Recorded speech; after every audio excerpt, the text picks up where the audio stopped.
Congresswoman Jasmine Crockett stepped into the federal courthouse fully expecting shackles. Instead, she detonated a revelation. It was just past 8:01 in Albany, New York. A brooding sky pressed low over the courthouse dome, as if nature itself braced for a tremor to crack through its stone halls. The echo of brisk footsteps filled the marble corridors, aides rushing, clerks whispering, interns pretending not to stare too hard. Then came Jasmine. She glided through the glass entryway without so much as a glance toward the press corral clustered outside. A voice pierced the air. "Are you turning yourself in?" She gave no reply. Her wrists were unbound. Her expression unreadable. Her stride unwavering. No crimson lips, no strands of pearls, just a navy jacket over an ivory blouse, tailored black trousers, and low heels. A quiet uniform of resistance. If fear was anywhere in her, it remained hidden.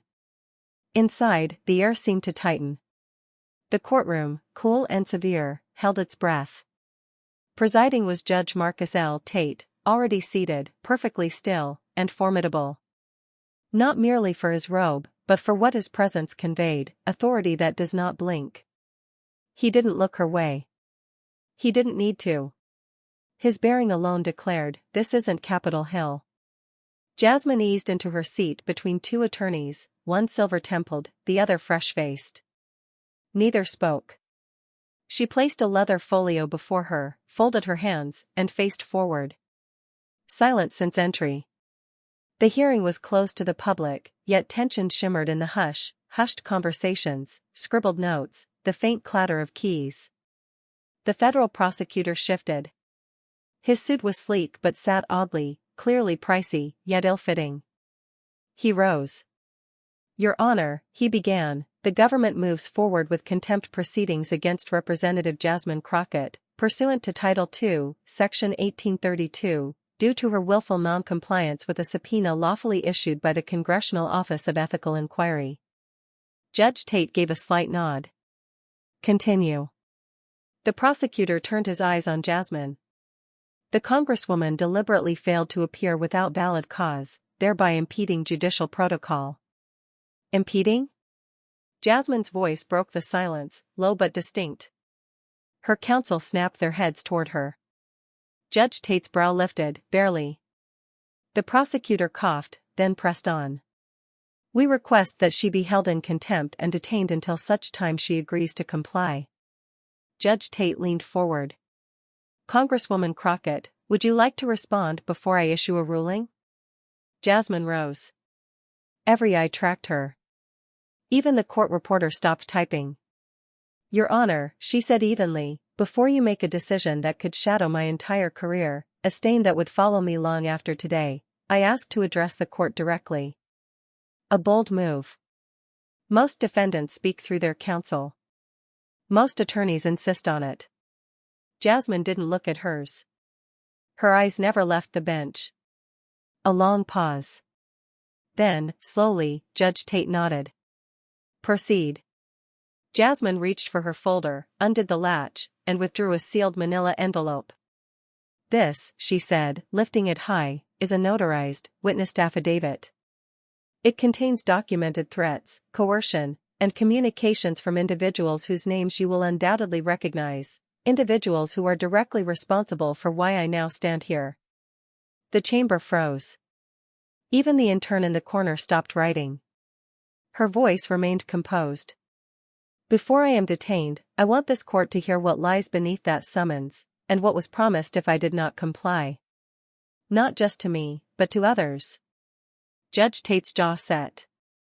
One finger tapped once on the chair's armrest. The envelope, untouched, lay between them like a live charge. 2 weeks prior, it had begun behind a thick oak door etched restricted, members only, 3 stories beneath street level in the McClellan Congressional Office Complex in Chicago, room 411C. No cameras. No devices. Just folders, rules, and the grinding wheels of political preservation. 5 committee members sat that day, 1 ethics counsel, 2 legislative aides, and Jasmine herself. She'd arrived 3 minutes behind schedule, but far from unready. She offered no apology. Congressman Christopher Boynes of Montana barely lifted his head. "We've started," he said curtly. Beckman was known for reshaping rules until they bent like wire around his aims. Jasmine sat without ceremony and slid a slender binder onto the desk. "Let's skip the theater," she said. "You're not here for ethics. You're here to punish me for asking inconvenient questions." A silence followed. Beckman didn't react outwardly, but Jasmine noticed. So did Representative Karen Fox beside him, her gaze suddenly fixed on the table's edge. Officially, the hearing was to evaluate Crockett's alleged outburst during a closed-door budget session. The truth? She had exposed a hidden clause tucked deep in the defense appropriations, allocations masked in committee footnotes. She had called for a full disclosure vote. Her microphone had been cut mid-sentence. Now, they were branding her non-compliant. Beckman opened the session, voice clipped. "This review seeks to determine whether your actions constitute a pattern of deliberate obstruction against committee operations." "No," Jasmine replied, leaning in. "What you're doing is cloaking retaliation in bureaucratic language. You want to intimidate me into silence." She locked eyes with him. "And I won't be silenced." Beckman slammed the table. The sound cracked across the room. "You will not speak out of order."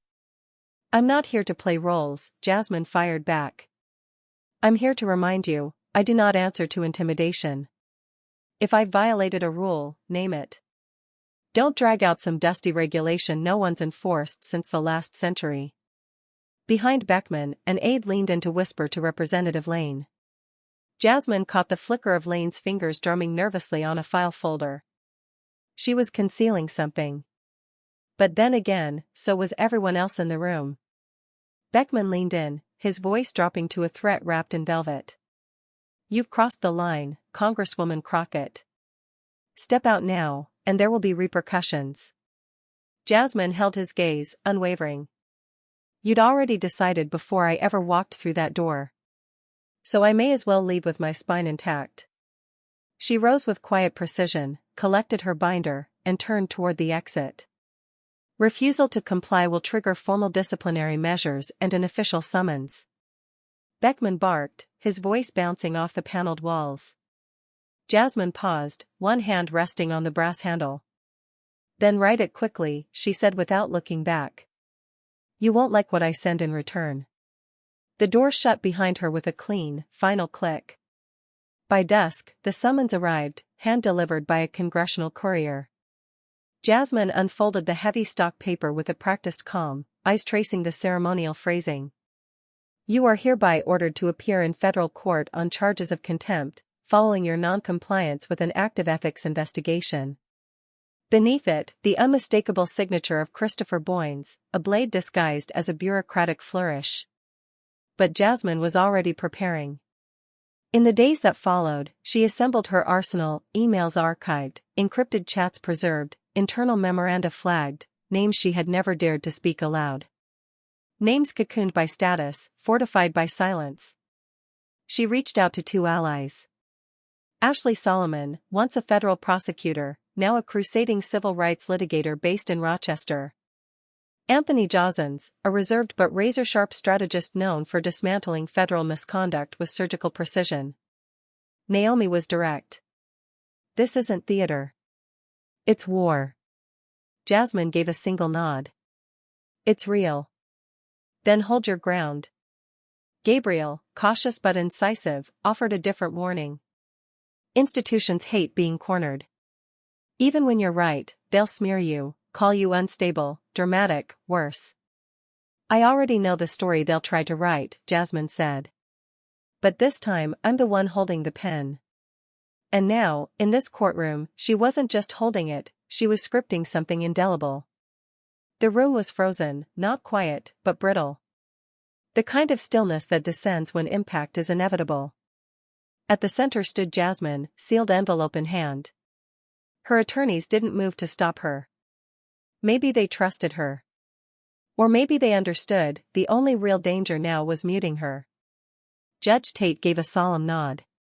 Jasmine broke the seal, no spectacle, just deliberate, controlled movement, like she'd practiced it alone in front of a cracked mirror at 3 a.m. She withdrew the first page, a notarized affidavit signed by a former staffer turned whistleblower. Then came her statement, 6 typed pages, bound and bold. Her eyes met the judge's. My name is Jasmine Leonard Crockett. I've served as a member of Congress since 2021. I am not here today to defend myself against contempt. I'm here to reveal the reason I was summoned at all. A faint cough echoed from the bench. The prosecutor's grip tightened on the table. My refusal to cooperate with the subcommittee was not defiance, it was principle. Because what they asked me to endorse wasn't transparency. It was a cover-up. She turned to the second sheet. In October, I submitted a formal request for defense allocation reports dated between June and August. What I received were heavily redacted files. She paused briefly. But further digging revealed that more than $19 million had been funneled through front organizations, hidden within coded budget lines. The air went still. Still no movement. And Jasmine hadn't even reached the third page. The companies, she continued, were operated by the brother-in-law of Representative Christopher Boynes. She said it plainly. No dramatic flair. Just facts, clean and sharp. No gasps. No shouts. Just that deafening, weighty silence. Judge Tate adjusted in his seat. His face remained neutral, but his fingers knit together into a steeple beneath his chin. Jasmine went on. After I raised these concerns during a closed internal hearing, 2 staffers approached me separately. She held up the affidavit. One said, off the record, that if I didn't let it go, I'd be buried in red tape and bureaucracy.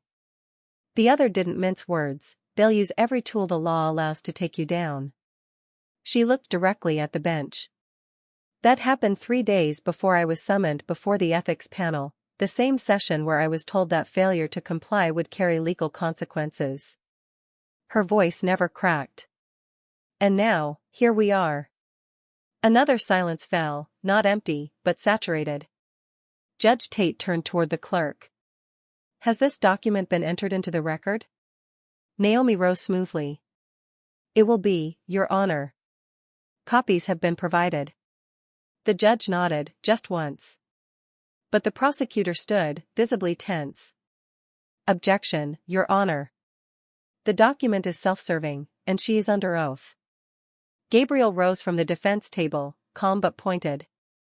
If the government believes any detail has been falsified, we fully invite a forensic audit of every file, message, and memorandum presented. Judge Tate raised a hand, a signal of firm, measured control. This court will examine the materials.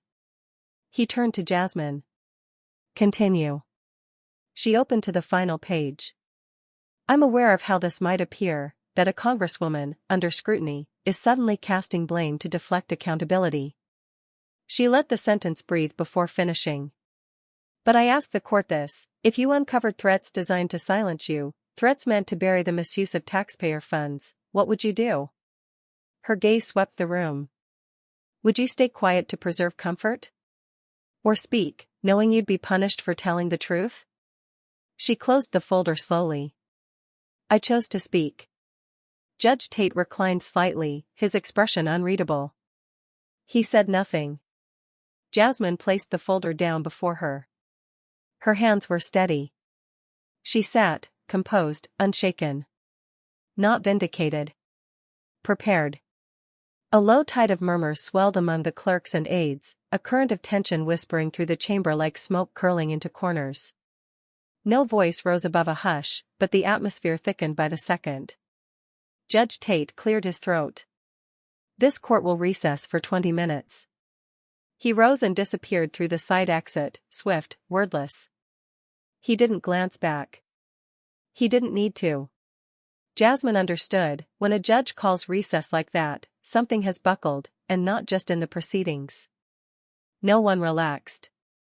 If anything, the silence sharpened.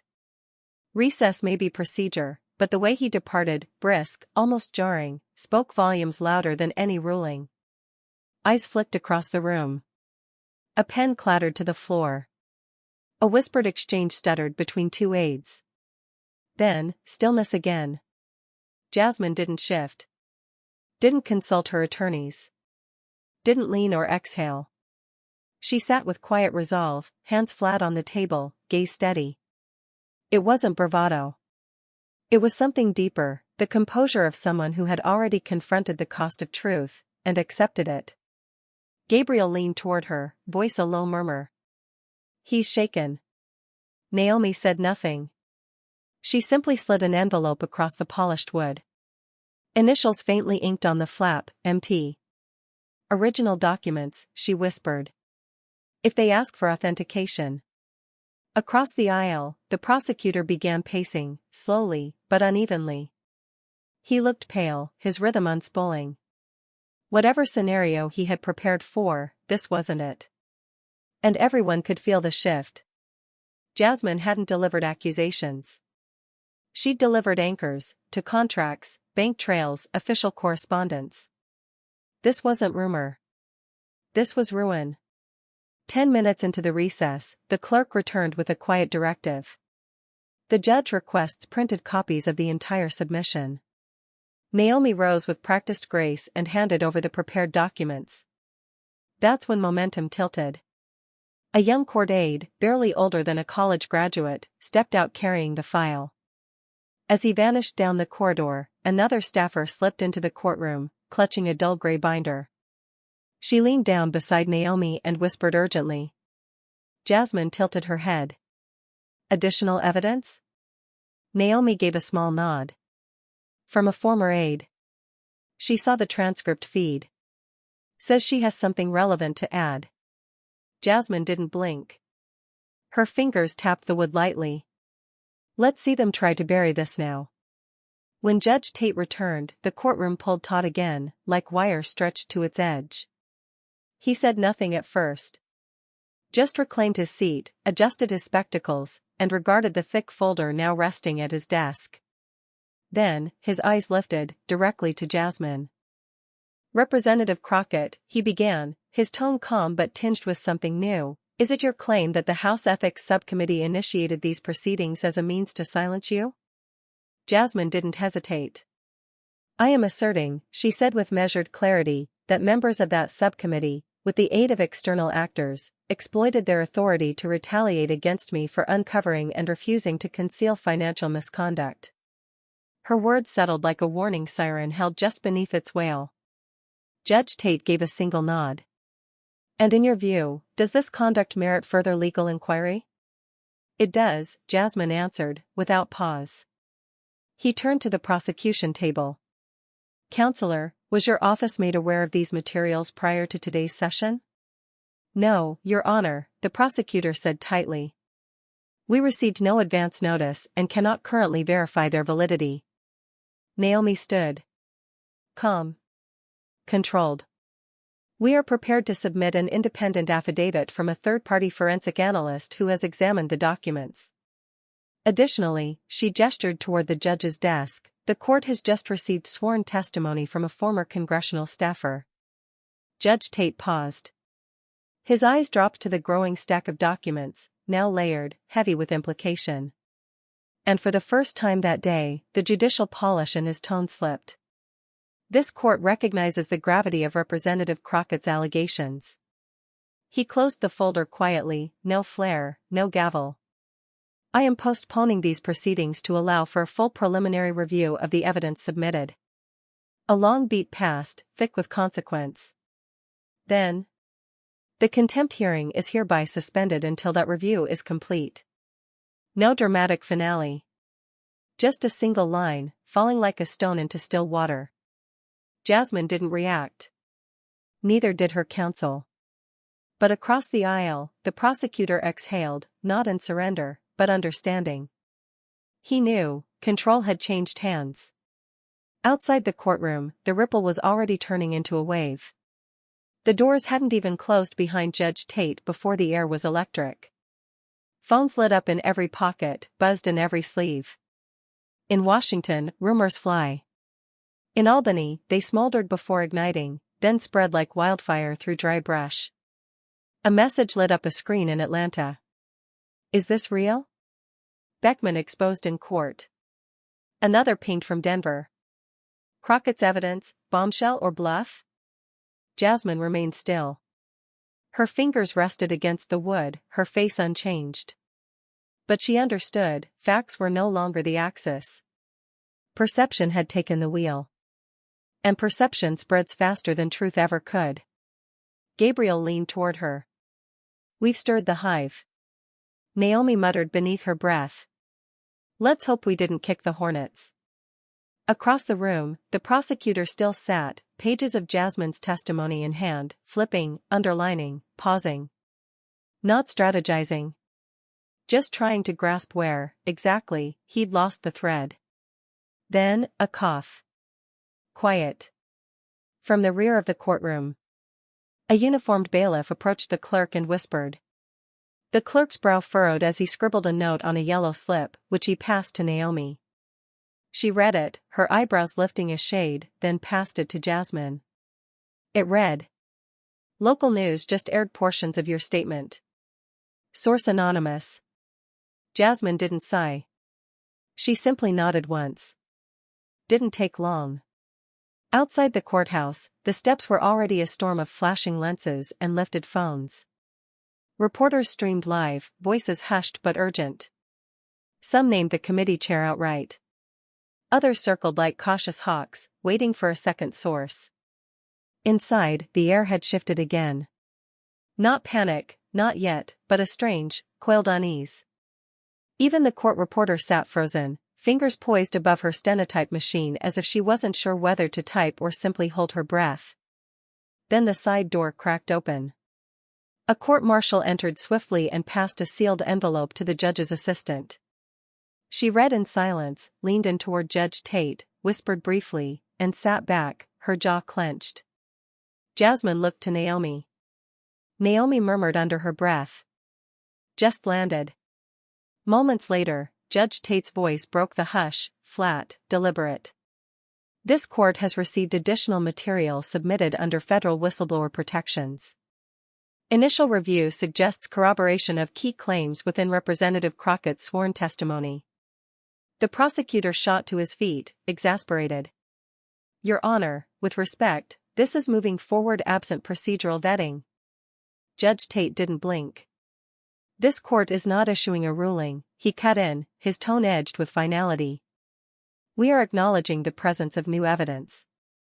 You will be granted full access for examination. He turned to Jasmine. Do you have anything further to submit at this time? Without pause, she retrieved another folder, more compact, but visibly dense. This contains text communications and metadata, she said. Encrypted messages exchanged by committee staff. She passed it to the clerk. It includes explicit mentions of stalling financial oversight and coordinating how to discredit my conduct. Judge Tate gave a single nod. Admitted to the preliminary record. That phrase, preliminary record, sounded procedural. But every attorney in the room felt its real weight. It meant the court wasn't dismissing her. It meant her voice had crossed from accusation into credibility. Gabriel leaned closer, voice quiet. We just bought ourselves some breathing room. Not enough, Jasmine replied softly. They'll regroup. Hard. Naomi nodded once. They'll call you unstable. Say you're making this personal. That it's all politics. Jasmine's eyes didn't move. Let them. The files speak for themselves. The clerk rose. This court stands in recess until further notice. All parties will be informed once document review concludes. Just like that, the courtroom emptied. Outside, the storm had broken wide open, reporters calling out over one another, flashes igniting the air like heat lightning. Representative Crockett, are you alleging criminal corruption within your own committee? Do you have physical proof? Will you testify before the Senate Oversight Panel? Jasmine didn't pause. She walked straight through the onslaught, Naomi and Gabriel on either side, into the rear seat of a waiting black SUV. The door thudded shut. Only then did she speak. "We cracked the shell," she said. "Now let's see what spills out." Back in D.C., the phones were already ringing, not all for answers. Some calls were pure damage control. By the time Jasmine's SUV reached the edge of the Beltway, the story had lit up the PTOIC system like a struck nerve. This wasn't just rumor. This wasn't noise. Every staffer with ties to the House Appropriations Committee was suddenly wide awake, inboxes purged, hard drives wiped, encrypted backups quietly vaporized. In Washington, no one waits for a verdict. They run before the floor gives way. Representative Karen Fox, who'd sat stone-faced during the ethics review, canceled 2 scheduled appearances without warning. No statements. No press. Her chief of staff deleted his LinkedIn before sundown. Meanwhile, a small news station in New Rochelle aired raw courtroom footage, uncut, unvoiced. Just Jasmine's words. It was enough. By nightfall, major outlets picked it up. Cable anchors called it a rupture in congressional accountability. But online? Online surged with fire. Hashtag Crockett testimony trended within the hour. Hashtag Beckman exposed followed. And then came the quiet gut punch. Hashtag shell contracts. In a private conference room on Capitol Hill, 2 judiciary members met behind a locked door. "Is any of it legitimate?" one whispered. "The documents look airtight," the other replied. "And if they are, this runs deeper than Beckman." How deep? The question hung, unanswered. Back at her D.C. apartment, Jasmine wasn't celebrating. She wasn't speaking.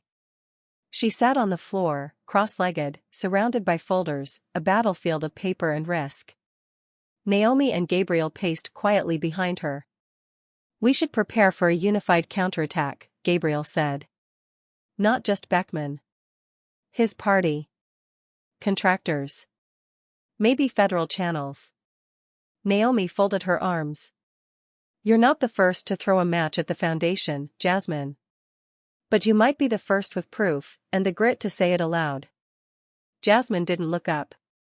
"They're going to call me dangerous." Naomi shrugged. "They already are." Jasmine's voice sharpened. "Then let's make them call me something else." Her phone buzzed. Private line. She tapped speaker. A woman's voice came through, composed, low, and unmistakably serious. "Congresswoman Crockett. I'm speaking from a secure line. I worked under Beckman for almost a year. What you said in court today, I can support it. But not in my name." Jasmine looked to Naomi, who silently mouthed, "Record this." "Why now?" Jasmine asked. The woman hesitated. Then, "Because Beckman ruined my colleague's career for raising the same funding questions. And I still have the emails." "Send them to me." "No," the voice said. "I'll bring them. In person." The line went dead. Gabriel blinked. "Here we go." "That's the 3rd anonymous contact today," Gabriel said quietly. "3rd we know of," Naomi replied. "This is about to blow wide open." And it did. By dawn, a former subcommittee analyst named Stephen Colbert released a public statement. Posted without fanfare, but it struck like thunder. In it, she detailed how she had been ordered to alter budget review records, to suppress line items linked to internal allocations for defense contractors. The timeline mirrored Jasmine's. Sloan didn't name names. She didn't have to. Her language echoed Jasmine's too closely to ignore. It didn't read like support. It read like confirmation. Newsrooms began drawing connections, tracing the lines Jasmine had already drawn in court. And then came the document that rattled the marble columns of Capitol Hill. A public records request unearthed proof. The shell firm at the heart of the allegations was, in fact, operated by Representative Beckman's brother-in-law. The company had received 3 separate federal disbursements in the last fiscal year. A reporter tried the listed contact number. 2 rings. Then silence. Disconnected. Another domino fell. Soon after, Senator Paul Gostin, longtime Beckman confidant and a quiet force behind military spending, announced his immediate retirement. Personal reasons, the statement said. No cameras. No interviews. After 32 years, he disappeared with a murmur. Inside Jasmine's apartment, there were no celebrations. Only a stillness edged with exhaustion. Naomi sat hunched at the table, flipping through live coverage on her tablet. This isn't the conclusion, she said. This is the overture. They won't be able to clean this up. Not this time. Jasmine nodded slowly. Good. She walked to the window, watching the skyline pulse against the early morning haze, lights blinking like distant signals in fog. They called me defiant, she murmured. But defiance without purpose? That's just noise. I didn't come to make noise. I came to count. A beat passed. And for once, the country's actually listening. But the machinery she had challenged wasn't finished. Not yet. Its next move would show just how far it would reach to protect itself. 3 days later, Jasmine returned to the federal courthouse in Albany. No side eyes. No smirks. No whispered speculation. Everyone in that room had read the headlines. They'd watched the slow implosion in Washington. The silence was still, not tense, but focused. Calculating. Judge Marcus Tate sat high on the bench. Hands folded. Expression unreadable. If the political firestorm outside had reached him, he showed no sign of it. But something in his posture had shifted. He no longer looked like a man poised to deliver punishment. He looked like one considering the weight of doing so. The prosecutor was gone. In his place, Claudia Letton, a federal litigator dispatched from the Department of Justice. Clad in an all-black suit, Detroit accent sharpened by courtroom discipline. She moved like precision wrapped in ice. Her very presence said what no one else could. DOJ wasn't just observing anymore. They were intervening. Naomi leaned toward Jasmine as they took their seats. This isn't a trial, she whispered. It's a message. Gabriel added under his breath. They're not here for justice. They're here to re-establish control. Play this clean. Judge Tate began without ceremony. This court has completed an initial review of the materials submitted by Congresswoman Crockett and her legal counsel. This includes third-party affidavits, whistleblower declarations, and verified documentation from independent sources. He looked directly at Jasmine. Accordingly, the contempt proceedings are hereby suspended indefinitely. No sanctions. No custody order. He turned a page. The contents of your sworn statement have been referred to both the Office of Congressional Ethics and the Department of Justice's Internal Oversight Division. Jasmine didn't blink. Didn't let herself breathe deeply. Not yet. This hearing, Judge Tate said, voice cool, is no longer about your actions, Representative Crockett. It is now a matter of investigating those who sought to suppress your investigation. Claudia Letton stood. Your Honor, the department will conduct an independent inquiry. We have no further motions at this time. The judge nodded. This court stands adjourned. The gavel fell. Just once. And it was enough. Outside, the press mob erupted. The courthouse doors hadn't even fully opened before one news anchor declared it the year's first seismic legal reversal.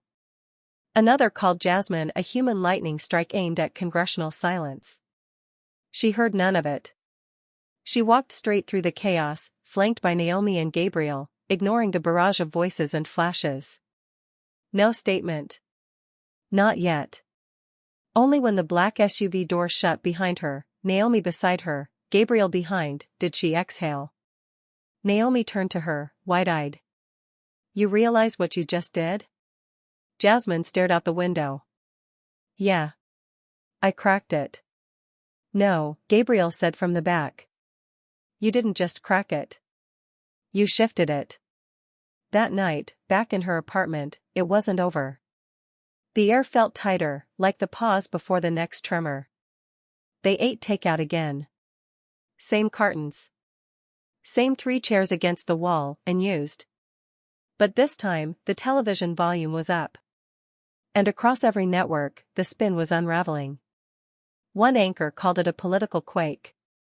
Another tried, weakly, to call Jasmine reckless again. But he faltered when pressed on the resignation stacking up behind Beckman's name. A leaked internal memo from his office surfaced, instructing aides to obstruct document disclosures. Another revealed quiet coordination with a defense contractor now under federal review. The hole was widening. But Jasmine knew, the backlash hadn't hit yet. There would be hearings. Hit pieces.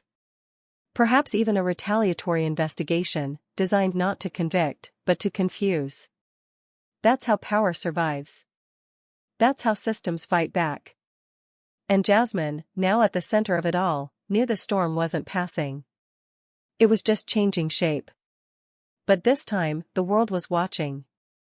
Jasmine stood again by the window, her gaze resting on the Capitol, glowing faintly in the dusk, a monument both imposing and fragile. Gabriel joined her, hands in his pockets. "They're going to come for you," he said softly. "Dig through everything. Doesn't even have to be true." Jasmine didn't blink. "I've lived my whole life under that threat," she said. "This is just a new chapter in an old story." Naomi, still scrolling headlines at the kitchen table, chimed in without looking up. "This time, you're not facing it alone." For the first time in days, a small, real smile tugged at the corners of Jasmine's mouth. "I wasn't alone before," she said. "You had my back. Now the public does too." But as one set of doors opened, others slammed quietly shut. Behind one of them, something waited. Something Jasmine hadn't faced, not yet. 1 week later. Toledo, Ohio. A quiet gymnasium. No cameras. No microphones. No staged backdrops. Just a town hall. Folding chairs. Burnt coffee in styrofoam cups. 24 constituents who had left work early or skipped dinner to look her in the eye. Jasmine stood without a mic. She didn't need amplification, not here. In the third row, a retired bus driver rose, voice plain. "You really think any of this'll change things?" She didn't look past him. She looked at him. "I think," she said, "they're scared enough to start listening." He gave one slow nod and sat down. She could have said more, cited oversight mechanisms, offered policy jargon, mapped out legislative timelines. But no one had come for that. They came to see if she would flinch. She didn't. The story had taken on a life of its own. 1 week after Judge Tate suspended proceedings, 3 senior staffers from 2 separate congressional offices submitted quiet resignations. An ethics committee convened, not to investigate Jasmine, but to audit 2 years of defense expenditures. Beckman remained silent. No statements. No tweets. Just absence. Some said he was brokering a discreet exit before the next term. Others whispered about sealed subpoenas. No one knew the truth. But something was in motion. And Jasmine had set it loose. Back in D.C., the backlash was swift and unoriginal. Certain pundits called her calculated. Claimed she timed the release to derail an appropriations vote. Others suggested she was angling for a Senate bid. But none of it stuck. The narrative had already shifted, not because she'd shouted louder, but because she'd refused to look away. That same evening, after the town hall had ended and the folding chairs had been stacked, a young woman approached. Early 20s. Fidgeting with the sleeves of her denim jacket. Voice tight with nerves.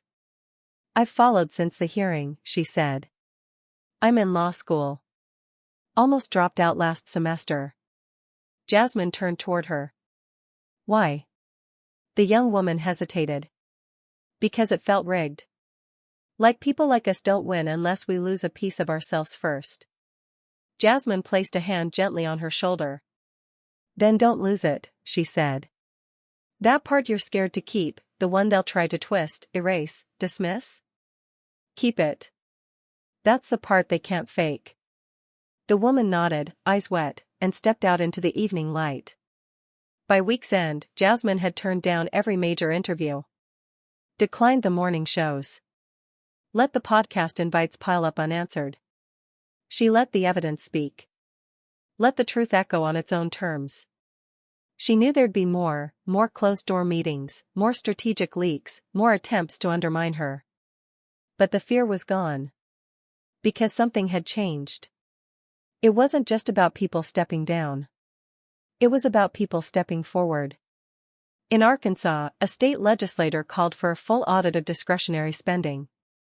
In New Mexico, a city councilwoman introduced a bill to make lobbying contracts publicly reviewable. No one said Jasmine's name. But her fingerprints were there, unmistakable. Meanwhile, back in a small office in Columbus, Judge Tate sat reviewing sealed files, materials not yet made public. Some names required redaction. Others might never see the light. But one note from his clerk stood out, scribbled in the margin of a report. This was never just about a summons. At home that night, Jasmine finally gave herself a moment. Barefoot. A bowl of cold pasta in her lap. Her phone buzzing every few minutes, lit with alerts and missed calls. She didn't reach for it. Outside her window, the Capitol shimmered in the distance, quiet, constant. Gabriel's voice echoed in her memory. Sometimes justice doesn't knock. Sometimes it just walks into the room and refuses to sit down. He was right. She hadn't come to be palatable. She hadn't come to ask nicely. She came to tell the truth, and make sure it echoed. And she wasn't done. Some battles don't end with a ruling. They end when enough people stop being afraid to speak. Jasmine had handed them that permission. And now, if this story reached you, even a little, here's what matters. Speak when it counts. Ask the questions. Don't shrink in the shadow of power. And if the day comes when you find yourself in a room where the truth is pressing against the walls, don't wait for permission. Just stand.